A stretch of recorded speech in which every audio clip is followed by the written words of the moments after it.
Hello बच्चों, let's read the question. The electric potential decreases uniformly from 180 volt to 20 volt as one moves on the x-axis from x is equal to minus 2 centimeter to x is equal to plus 2 centimeter. The electric field at origin. Option A must be equal to 40 volt per centimeter, may be equal to 40 volt per centimeter, or may be greater than 40 volt per centimeter, और may be less than 40 volt per centimetre. Question में हमें ये दिया हुआ है कि कोई एक चार्ज है जो कि माइनस एक्स एक्सिस पे माइनस 2 सेंटीमीटर से प्लस 2 सेंटीमीटर तक मूव कर रहा है और उसके मूव करने से 180 वोल्ट से लेकर 20 वोल्ट तक का वेरिएशन हो रहा है। ठीक है, पोटेंशियल डिक्रीज हो रहा है 180 से 20 वोल्ट तक। तो हमसे पूछा गया कि इलेक्ट्रिक फील्ड के बारे में ओरिजिन पे, कि ओरिजिन पे यानी कि 0,0 पे ओरिजिन पे इलेक्ट्रिक फील्ड क्या हो सकता है। ठीक है, तो हम सबसे पहले से डिस्कस करते हैं की कॉन्सेप्ट में हम क्या समझते हैं कि हमें दिया हुआ है पोटेंशियल का डिफरेंस। एक तरीके से मतलब दो पोटेंशियल दिए जिसका हम डिफरेंस निकाल सकते हैं V2 माइनस V1 करके। तो पोटेंशियल डिफरेंस पे यानी कि डेल्टा बी पे, और हमें डिस्टेंस भी दी हुई है कितने डिस्टेंस के बीच में कर रहा है, तो हमें डेल्टा आर भी पता चल जाएगा। और ये क्या डिनोट करता है हमारा इलेक्ट्रिक फील्ड को। ठीक है, तो हमसे इलेक्ट्रिक फील्ड ही पूछा गया, तो यही हमारा की कॉन्सेप्ट है कि E is equal to minus D V upon D R. ठीक है, इसे हम इस तरह से फॉर्मूले में भी पढ़ते हैं, E is equal to minus gradient of B. इसी फॉर्मूले का यूज करके हम इस क्वेश्चन का आंसर निकाल सकते हैं। सोल्यूशन लिखते हैं। सोल्यूशन में हम बनाएंगे सबसे पहले डायग्राम।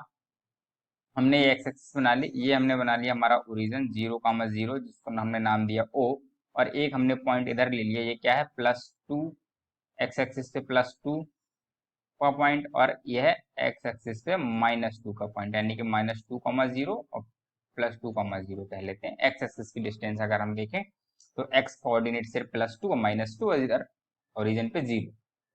ठीक है, हमें वोल्टेज दिया हुआ है कि वोल्टेज कितना है 180 से 20 डिग्री तक डिक्रीज हो रहा है, तो हम आराम से निकाल सकते हैं डेल्टा वी वोल्टेज डिफरेंस।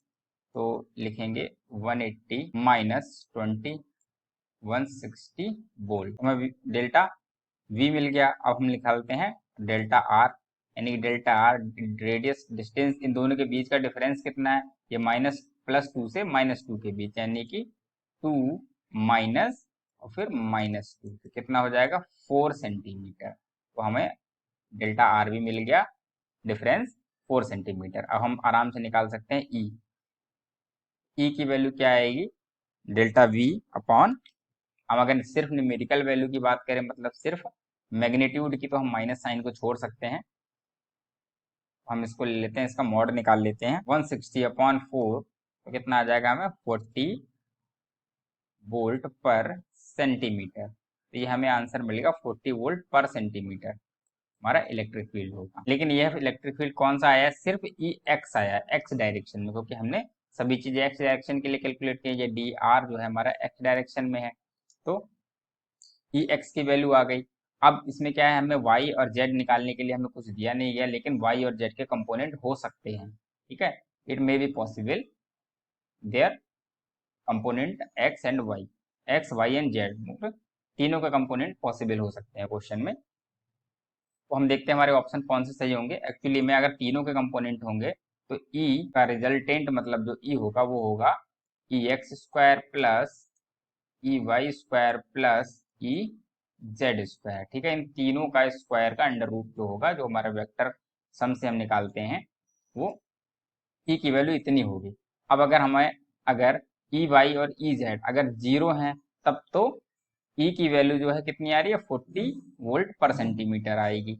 और अगर ई वाई और ई जेड नॉन जीरो हैं, दोनों में से कोई भी एक, ठीक है, तो 40 वोल्ट पर सेंटीमीटर से कितनी आएगी वैल्यू ज्यादा आएगी, यानी कि ई की वैल्यू या तो इक्वल होगी या ग्रेटर देन होगी, किससे 40 वोल्ट पर सेंटीमीटर से। तो ई की वैल्यू बराबर या ज्यादा हो सकती है, कम नहीं हो सकती। तो ऑप्शंस देख लेते हैं। पहला ऑप्शन है must be equal to 40 volt per centimetre, तो मस्ट भी नहीं होगी, मतलब हमेशा इतने के बराबर नहीं, क्योंकि अगर वाई और जेड कंपोनेंट कोई भी नॉन जीरो हुआ तो 40 से ज्यादा हो जाएगी। तो ऑप्शन ए हमारा गलत हो गया। Option B may be equal to 40 volt per centimetre, तो ये ऑप्शन सही है, हाँ बिल्कुल बराबर हो सकती है अगर ई वाई और ई जेड जीरो हो जाए तो। और may be greater than 40 volt per centimetre, greater than भी हो सकती है अगर ई बाई ई जेड में से कोई भी नॉन जीरो हुआ तो 40 वोल्ट पर सेंटीमीटर से ज्यादा आएगी, और may be less than 40 volt per centimetre. तो अभी हमने बताया कि लेस देन तो हो ही नहीं सकती, ठीक है, तो ये ऑप्शन गलत हो जाएगा। तो हमारे ऑप्शन कौन से सही हो गए, ऑप्शन बी सही है हमारा और ऑप्शन सी सही है। I hope you understood very well, thank you.